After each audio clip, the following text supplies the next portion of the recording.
Hi again. Continuing on with this coach with the animated figures on the back. I'm putting in Scale HO brass marker lamps. What I've done is I've drilled the 4 ports out, and I've drilled up the bottom as well, so that I can put in a 0402, which is these little ones. You can see them there.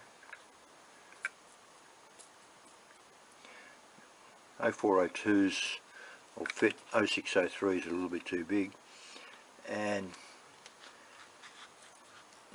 when I'm gluing on, I'm using this Hobby King 38 gauge Teflon wire.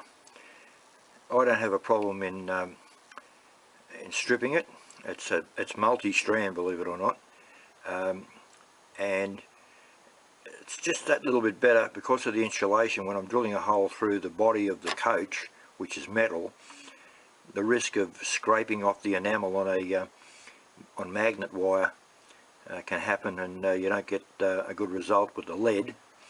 So I've done this lead here now. There's an 0402 on there now, and what I do there then is I'm using thin CA or super glue, and what I do with it there then is I give it 2 coats. This has had 1 coat already, and this is providing the insulation over it. We just put a little drop on there and run it up and down. Just do both sides there.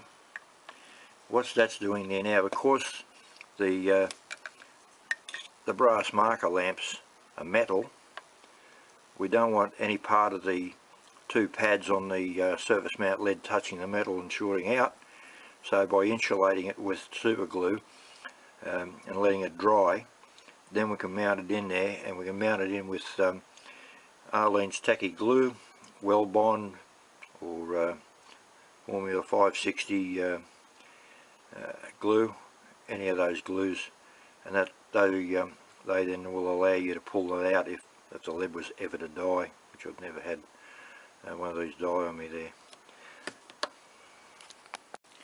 Now this is the with the Hobby King wire, Teflon wire on it there. I'll plug this into the lead tester.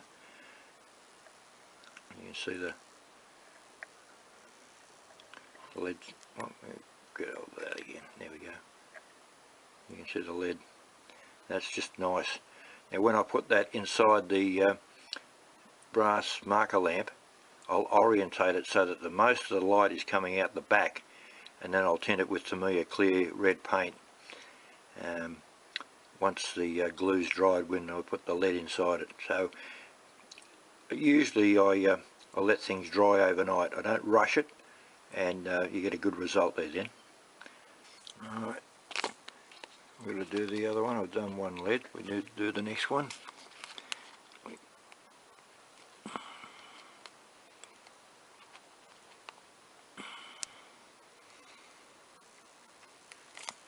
Got one. What I do is I grab half of this lead so that one solder pad is showing. I tin the solder pad, then I strip a wire, and we just solder it on. I've done previous videos on soldering 0402s, so you can have a look at that, but we'll show it again. Okay. Clean the iron tip, number 1. Always keep it clean. A little bit of solder. I've got the camera in front of me. I'm trying to work around it here. A little bit of solder, and then we tin.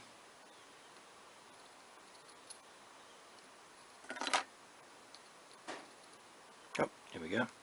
One side's tinned. Okay. So there's one wire on.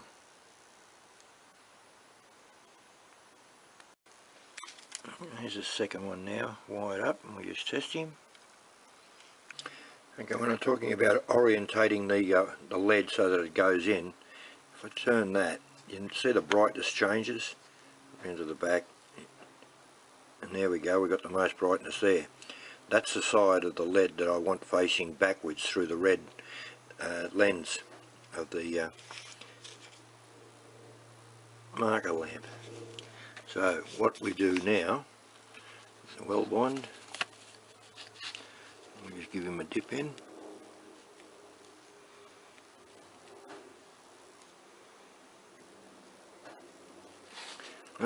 Alright, now this is going to secure it in, and I'll orientate it the way that we want it.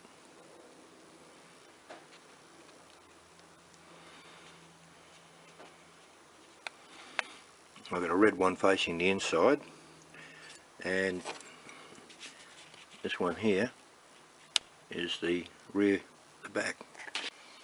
Alright, we've got the marker lamps mounted in there now. I'm just using well bond to hold them in position, to hold them and the wires. We can turn the rear light and the markers on. The lamp here is shining down over the people on the back, the family on the back, and I've used surface mount LEDs on a printed circuit board, but I've also added tiny glass beads and have tinted them with Tamiya yellow just to give it the old-fashioned look. The glass beads over the surface mount LED actually makes them more like coach lights. So we can get the people moving, little girl waving, the man waving, and all I've done is I've put a piece of black paper in there over the motors that I had previously, which is working them. So we add the top line, use the fingers, and you can see that the family are got the light on them there now. So that's it, that's going back to JD at Train Control Systems, and he was pretty happy with that. He's got to put the trucks on it there, and he'll be using it at shows, I take it.